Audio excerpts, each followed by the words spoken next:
China is a rather difficult country and culture for Western minds to understand.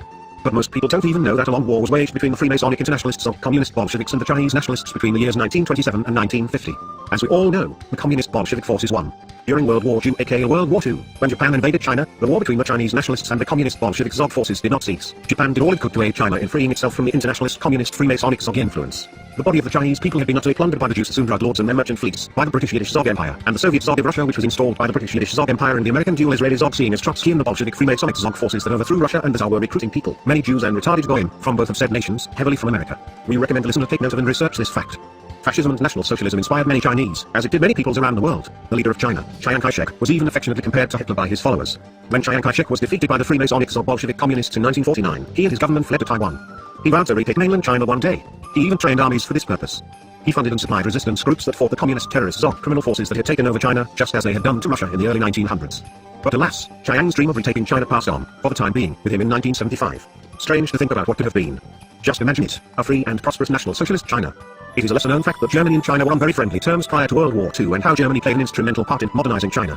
In the 1920s and 1930s, German teachers and advisors even brought the Chinese military into the 20th century. German officers were sent as advisors to China while Chinese officers were in turn sent to Germany to learn all they could.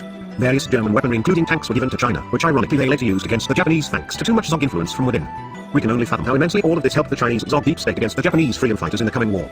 German industrialists and advisors helped China to set up factories, helping China toward economic independence. China held vast resources of raw materials which they could supply Germany in this partnership.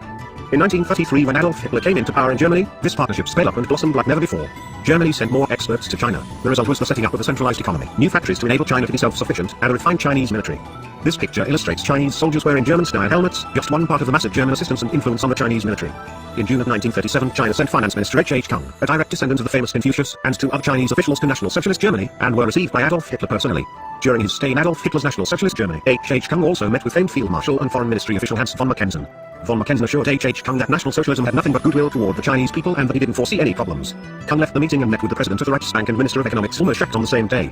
Schacht informed Kung that contrary to the Freemasonic internationalist Zog's propaganda lies, the anti-Comintern Pact was not a German-Japanese alliance against China, and that Germany would loan China 100 million Reichsmarks and must support Germany be offered her in the years to come.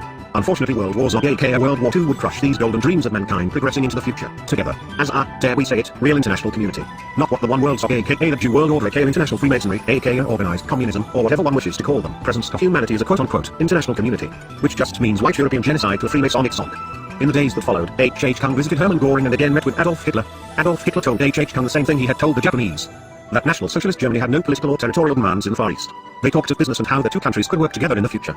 Adolf Hitler told Kung that he wished that China and Japan could cooperate in the future and made it clear he was willing to aid in sorting out any disputes between the two countries, and even more specifically was willing to aid China against the neighboring threat of communist Bolshevism. The two ended their talks with a discussion of the dangers of communism. Not only did China fashion their military after the German Wehrmacht, but they also sent their officers to be trained by Germans. Additionally, as this film shows, China also bought German military supplies for their army. All in all, China became the third largest trading partner with Adolf Hitler's National Socialist Germany. But this was of course put in serious jeopardy at the outbreak of the Second Sino-Japanese War, which erupted in 1937. In the few years that followed, National Socialist Germany would have no choice but to stand beside its Japanese ally and discontinue its partnership with China. China had been influenced far too greatly by the One World Freemasonic Zog. The One World Zog's tentacles had taken hold of China and had already suffocated her beyond return. An Axis freedom fight to victory of World War II, the war that should have never been, was the only way to free China from its internal suffering caused by the internationalist communists. In 1941, National Socialist Germany signed the Tripartite Pact, along with Japan and Italy.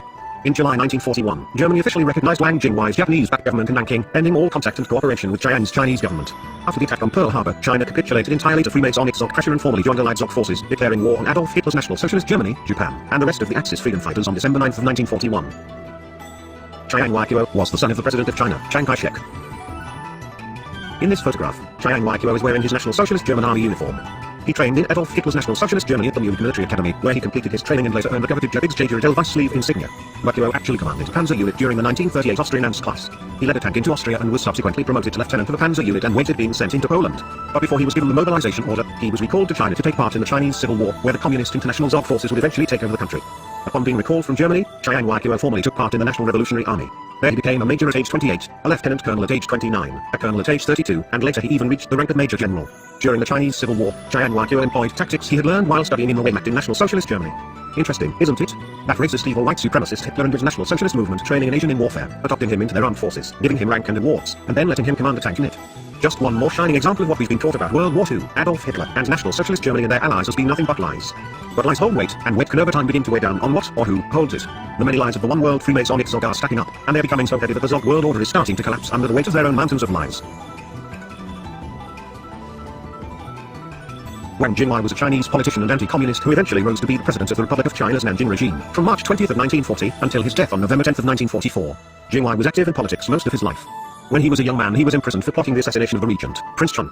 At his trial he proudly admitted his plans to do this to make China great again. He remained in prison from 1910 until the Yuan uprising the following year. Upon his release he became a national Chinese hero.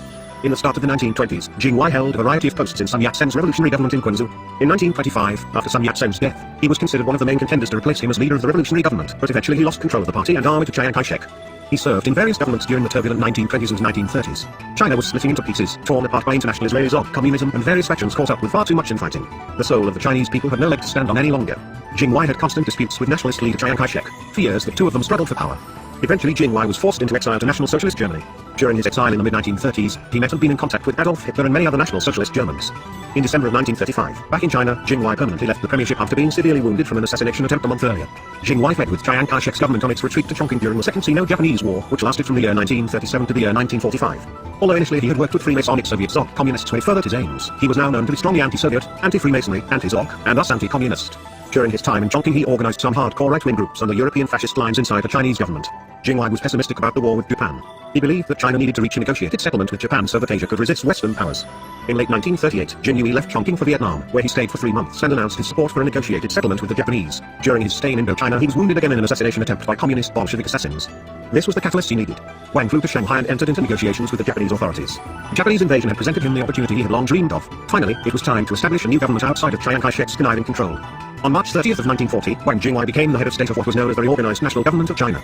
In November of 1940, the Reorganized National Government of China signed the Sino-Japanese Treaty with the Japanese.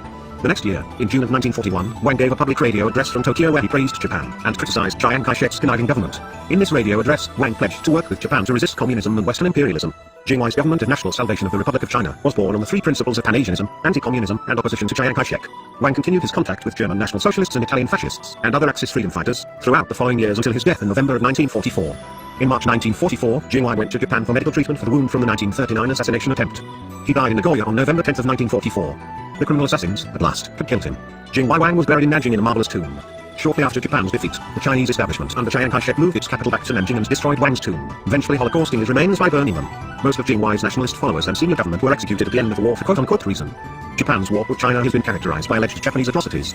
Like their German counterparts, the Japanese have been vilified without end by the Israeli Zog world order, aka international Freemasonry and organized Jewish criminals.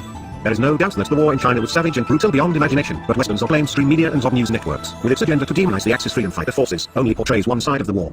The pro-Zog side. The communist Bolshevik Jew-led Chinese forces, the warlords and criminal gangs, the black marketeers and bandits, have all of their crimes covered up and forgotten. They are the angels, in fact, in the story that the Zog spins of China during World War II. But of course this is complete bullshit. The reality was that the war in China was supremely bloody and violent as hell. All the forces involved were guilty of savagery at times. Such is war. But like the old saying goes, the victors decide who the war criminals are. The winners write the history. The Japanese and Chinese weren't butchering one another in most cases. There was mercy and a gentle humanity shown in many conflicts between the Japanese and the Chinese during World War II. Japan and the Axis freedom fighter forces would have saved China. Chiang Kai-shek and the one world Freemasonic Zog rotted China into the nothingness it is today. One day, mankind can only hope China will be freed of international Zog communism and made great again.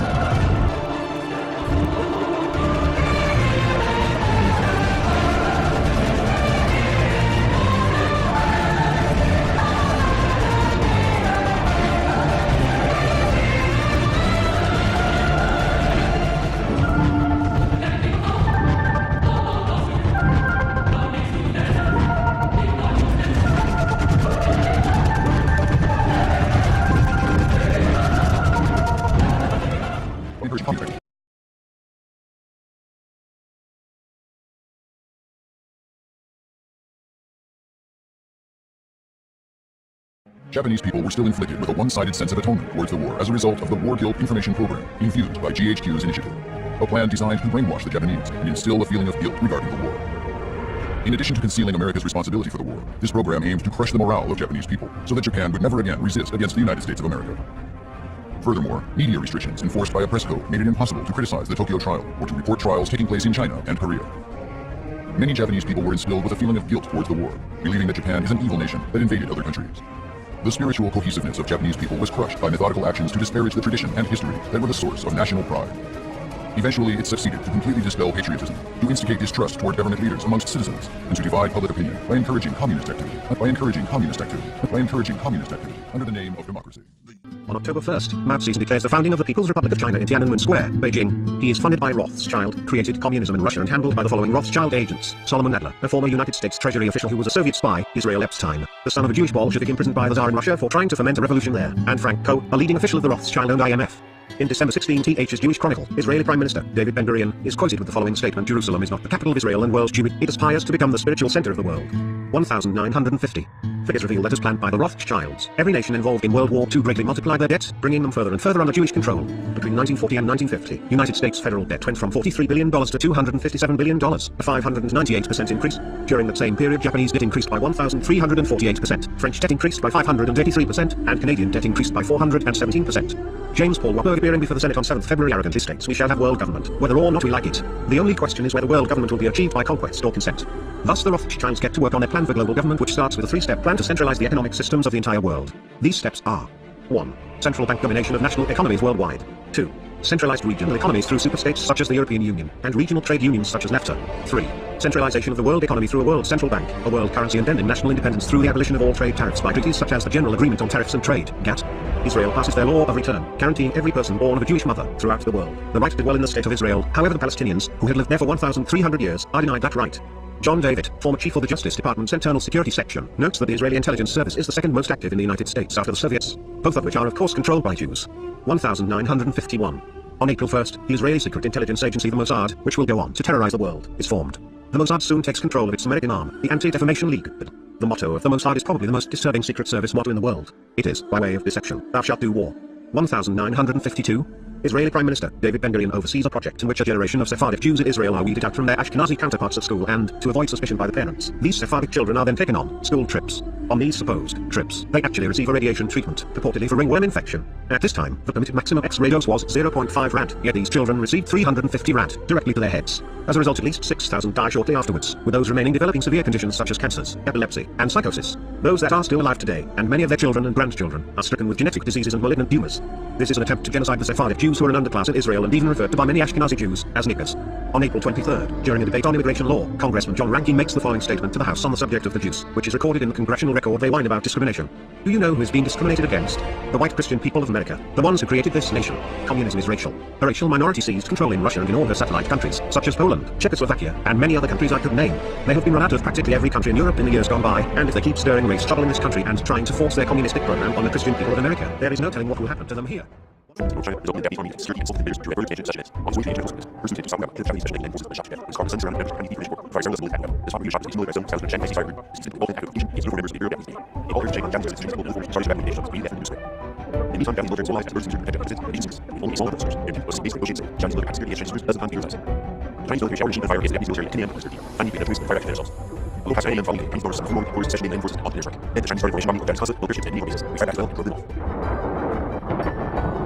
All Chinese military Chinese military also launched bombing in insurgency, killed several thousand Chinese wounded, each body said that 900 people were killed, 400 were injured, that Chinese military also launched bombing in insurgency, killed several thousand Chinese wounded, each body said that 900 people were killed, 400 were injured.